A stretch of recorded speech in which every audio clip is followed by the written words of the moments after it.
Hi guys, so it's Jason again.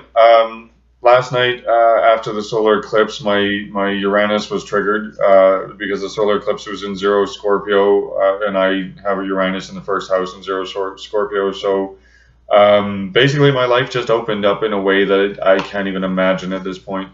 But this comes back because of my twin flame. This all is because of my twin flame. There's a story behind the twin flames, and I'll get into that in another video because it's a lengthy story. Um, what I want to say to you though is that your twin flame, if it's your real twin flame, you will find the love in every moment of the situations. My twin flame and I didn't work out.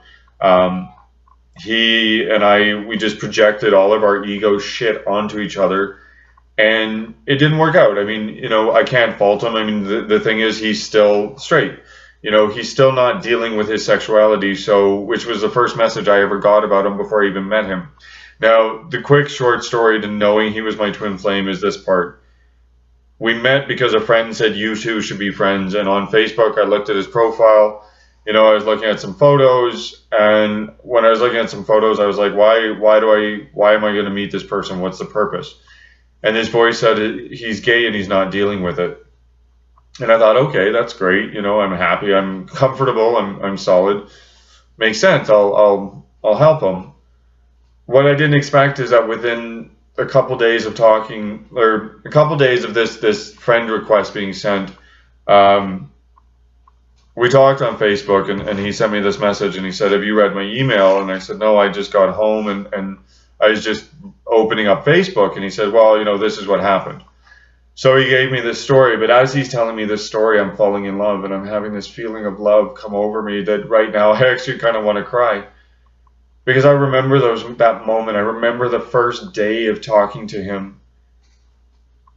And I remember knowing that he was it. This was the man that I love. This was this was the person I've waited 33 years at that time to meet. And so when we met in person, when he came over from the island, from Vancouver to Victoria, I remember he got off his motorbike, and I was just like, wow, this guy he's amazing. He's beautiful.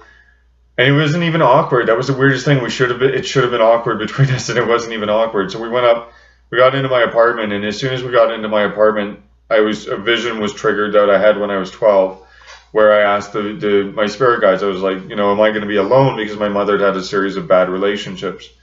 Am I going to end up like my mom? And there was this little light in the middle of nowhere, in the middle of this darkness, and they said, no, there's someone out there for you.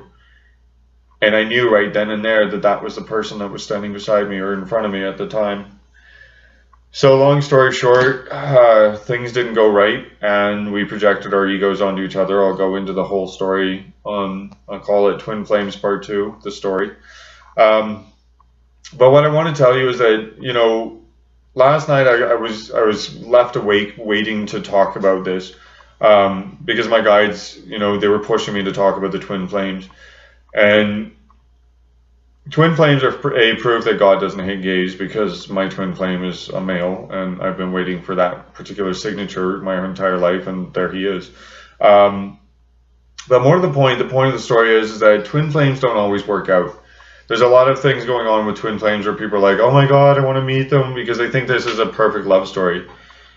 Puppy and I, it wasn't a perfect love story. Pup has a lot of issues. I mean, he's not dealing with his sexuality, and he comes from a very difficult background where it's hard for him to open up, and it's hard for him to accept change, because he's been changed so many times that he's so scared and hurt in that change, and that's caused so many problems for him.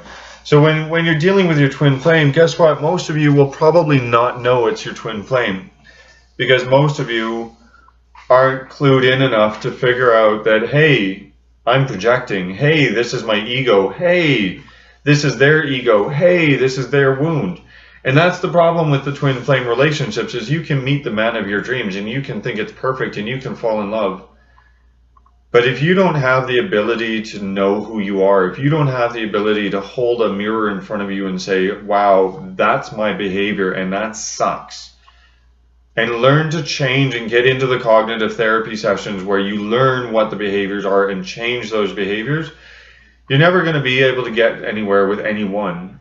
And in this world where we either settle or we manipulate or, we do anything but be ourselves and be true, or we run at the first sign of problems, or, we just, there's so many ors going on with people in their relationships. There's so many people that are in horrible relationships and horrible situations because they just don't know who they are. They're not willing to commit to themselves to be healthy. So how could you expect your twin flame to come forward and then be your knight in shining armor? I mean, after Pup and I had this really intense weekend, I connected with a man named Parananda, who, if you study Sri Lanka's history, there was a man who turned Ceylon into Sri Lanka and separated them from British rule. That man, his spiritual name was Parananda. Parananda gave me information, and it was right after this information that Pup and I stopped being friends, because it was right after that all of our ego projections came onto each other.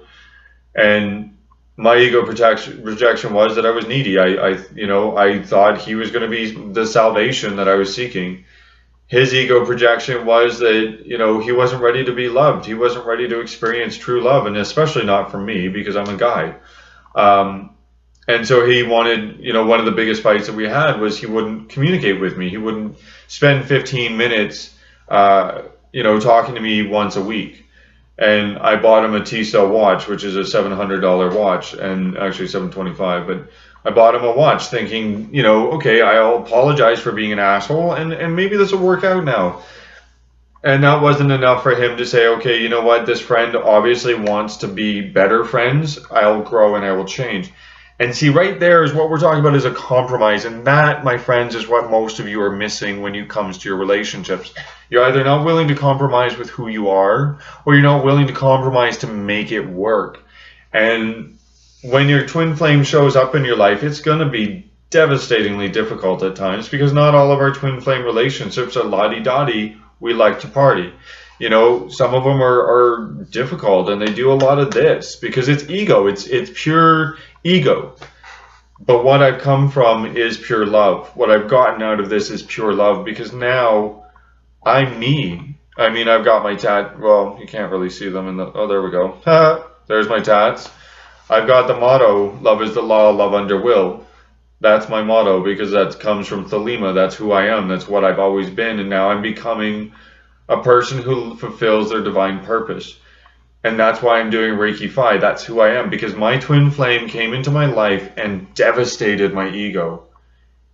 And because of him, because of the learning curve that it was created from the pure love and that instant existence, Pup gave me my life. He didn't give me a chance to show him what his life could be, but he gave me my life. And that's what a twin flame is for. A twin flame, whether it's long-term or short-term, it's all about the love. And if you can find the love within yourself, then the time you find your twin flame, that love will be equal, and it will be brighter and bigger.